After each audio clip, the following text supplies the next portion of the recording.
Transformational change is more than just a shift in strategy or structure. At its core, it's a human journey. It challenges deeply held habits, disrupts people's comfort zones, and asks them to let go of what's familiar, often without clear guarantees of what comes next. Leading real change means understanding that human dimension. It's not just about what's written in the plan. It's about what people experience in practice. Because no matter how bold the vision may be, transformation doesn't happen until people start to adopt new ways of thinking, adapt their behavior, and take action in a different direction. That's when real change begins. Not on paper, but in practice. Let's be clear. Developing the strategy for transformational change is absolutely important, but in many ways, it's the easy part. Why do I say that? Because having a strategy by itself only contributes a small percentage to what actually drives success in an organization. In fact, over 90% of your competitive differentiation comes from how well you implement that strategy, not from how well it's written. That means the hardest work, the most critical work, doesn't happen during strategy development. It happens after the strategy is complete. It's easy to believe the job is done once the planning is finished. But that's a false finish line. The majority of the effort, the investment, and the impact, all of that happens during implementation. And that's where real transformation begins to take shape. When we talk about change in organizations, it's important to recognize that not all change is created equal. At the most basic level, we have minor change, simple adjustments to how things are done. These tend to cause minimal disruption and usually come with very little resistance. Then we have first-order change. This type of change is more significant. It bends the existing frame of reference, but doesn't break it. You're still working within the same system, just with noticeable shifts to the way things function. And finally, there is second-order change, which is what we mean when we talk about real transformation. This kind of change breaks the frame entirely. The old way of doing things no longer works, and a completely new approach needs to be built from the ground up. It creates maximum disruption, and it meets with strong resistance. Understanding which level of change you're working with isn't just a helpful insight, it's critical. Because each level of change requires different strategies, different levels of sponsorship, and different types of support in order to succeed. When we talk about transformation, real transformation, we have to understand that second-order change is an entirely different challenge, and it comes with a much steeper price than most people expect. This isn't about tweaking the current process or improving efficiency within the same frame of reference. Second-order change breaks the frame altogether, and that means the way we've always done things no longer works. I often say you can't leap across an abyss in 2 jumps, and that's exactly what second-order change requires. A full leap, not a cautious step forward. One of the first things we know about transformational change is that it cannot be done incrementally. Trying to implement it gradually sends the wrong message. It tells people the old way of working is still mostly valid, just in need of a few updates. But that's not what we're saying. Transformational change means doing fundamentally different things in fundamentally different ways. And when you try to ease into that, you unintentionally reinforce the very frame you're trying to break. We also know that transformational change can't be made completely safe. Yes, you can prepare your teams, build awareness, and lay the groundwork. But at some point, sponsors and change agents have to take a leap of faith. You can't wait for the kind of evidence you get from first-order change, because the data and proof that supported the old way of doing business won't apply to a new system built on different assumptions. That's why transformational change demands a higher level of belief and commitment from leaders. If they're waiting for familiar metrics to make the case, they'll likely hesitate at the exact moment when decisiveness matters most. And here's the third truth. Once you commit to second-order change, there is no going back. You can't test it and retreat. You can't step halfway in and decide to return to how things were before. Once the change is in motion, especially cultural change or shifts in how power and autonomy are distributed, trying to reverse course will damage trust and cost you talent. People who step into that new space and experience true ownership won't willingly give it up. Take, for example, organizations that move to self-managed teams. If leaders later try to reassert control, they often lose those teams entirely. Because once people experience autonomy and accountability, it becomes the new expectation. There's also one more reality we have to face. Not everyone will make it through the transition. This doesn't mean you're planning a downsizing. It means some individuals, about a quarter in many cases, may not be aligned with where the organization is headed. And you'll need to bring in people who are a better cultural fit for the new environment you're creating. So, when we talk about transformation, we have to be honest about what's required. It can't be done incrementally. It can't be made completely safe. And once you start, you can't go back. These are the real prices of transformational change. And they have to be paid up front, not deferred. You're looking at the Accelerating Implementation Roadmap. For those of you who aren't familiar with AIM, it's a structured, disciplined methodology for leading complex enterprise-wide change.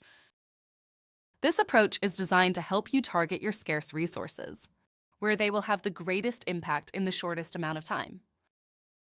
And let's be honest, if you've done this work in the real world, you already know that you'll never get all the resources you think are needed to do the job perfectly.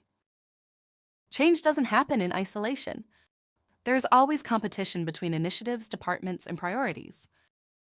We also deal with 3 very different frames of reference around what change should cost. Sponsors usually believe it should cost very little. Agents, those doing the work, know it takes more. And targets, those impacted, often think it should take even more than that. But here's the catch. The sponsor's frame of reference usually wins. That narrowest, most protected view of investment is what drives decisions. So, given those realities, we have to work smarter. And that's exactly what this methodology is built for, to help you aim limited resources where they'll matter most. Think of this like the dashboard in your car. Whether you're just starting your transformation, in the thick of it, or approaching the finish line, the implementation engine is always running. And like a dashboard, not all indicators carry the same weight. If your windshield washer light comes on, you can delay fixing it. But if your oil light flashes, you need to act immediately. Now let's take a closer look at some key areas of the roadmap. Define the change. We know many initiatives fail simply because the change is poorly defined from the beginning. We'll explore how to structure that definition clearly. But it's not just about the mechanics. There's a behavioral component we can't ignore. Generate sponsorship.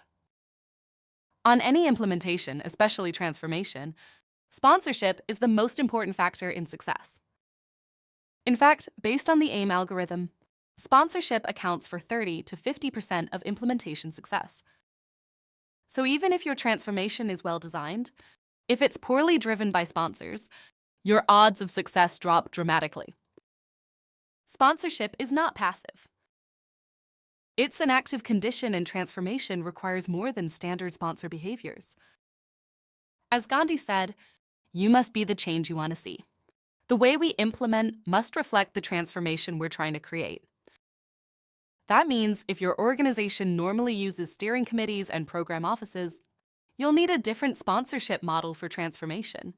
Without it, there's no psychological cue that anything has truly changed. Sponsors, not agents, control the pace of transformation. And transformation demands a whole new level of investment from those sponsors. Target readiness. One key takeaway is that resistance is inevitable, and it's often not logical. If resistance were logical, none of us would drink caffeine. We'd all be healthy, and about 80% of daily habits would disappear. But transformation brings a level of disruption that's far greater than first-order change. And resistance tends to come from very specific parts of the organization. We'll get into that as we move forward. Communication planning. Your communication must also signal that this is a transformation. If the usual methods are emails and town halls, those can't be your go-to tools for this effort. The goal is to create strong psychological cues that this is different and that it matters. Reinforcement strategy. This is the crux of the issue. In AIM, we say, if you don't change reinforcement, you don't get change. You can't expect transformational results while keeping your old performance management systems in place. Both formal and informal reinforcers, Short and long-term, tangible and intangible. All of them must be updated to reflect the new direction. It makes no sense to talk about transformation while rewarding people for maintaining the status quo. Cultural fit. Here's one of the hardest truths. There is no evidence that real change can survive if it goes against the organization's culture. If there's ever a conflict between the transformation and the culture wins. So, transformation must be seen as cultural change. It must look, feel, and function differently at every level. And we'll talk more about what that really means in just a bit. A moment ago, we talked about defining the change. Now, let's get into what it really takes to define a transformation, especially if we want to implement it at the fastest pace possible. Success in a transformation is defined the same way we define success in any project, program, or portfolio. It means delivering on time, on budget, meeting the technical objectives, achieving the business objectives, and this part is often overlooked, meeting the human objectives of the change. Believe it or not, it's those human objectives that unlock the speed of implementation. That's because for reinforcement to have its greatest impact, it has to occur at the time the behavior happens. But if we haven't defined the transformation in terms of the behaviors we expect to see, we have no way to apply reinforcement. And without reinforcement, we lose our leverage for speed. That's why we can't define a transformation with vague outcomes like better customer service. What does that actually mean? Everyone thinks they're already doing that. Instead, we have to define it behaviorally. For example, the phone must be answered by the third ring. That's something we can observe. That's something we can reinforce. To move at speed, your transformation must be defined by the specific behaviors you want to see. And that definition may look different across different groups in your organization. When it comes to people, the only thing we can observe and measure on a daily basis is behavior.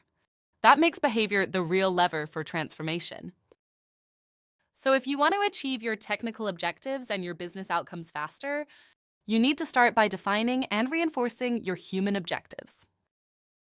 That means your big picture strategy must ultimately translate into specific behaviors you want to see, and a clear plan for how you will reinforce them.